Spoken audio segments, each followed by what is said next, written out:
Sa halip anya na unahin ng politika, dapat daw bigyang prioridad ng Pangulo ang ekonomiya ng bansa. So what we are seeing now is the administration using all government resources to demolish political opposition or those individuals who do not follow or agree or support BBM.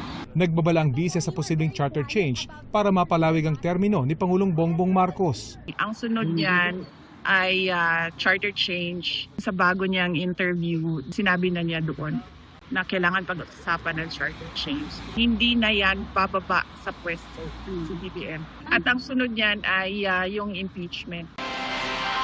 Tinawag ni Palace Press Officer Claire Castro na walang basihan at walang sustansya ang mga sinabi ni Vice President Sara Duterte tungkol sa Pangulo at sa mga nangyari sa Senado.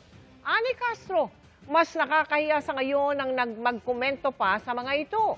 Ang kailangan anya ng bayan at ng taong bayan ay isang public servant na nagseserbisyo at hindi yung ang alam lang daw ay gumawa ng intriga at fake news.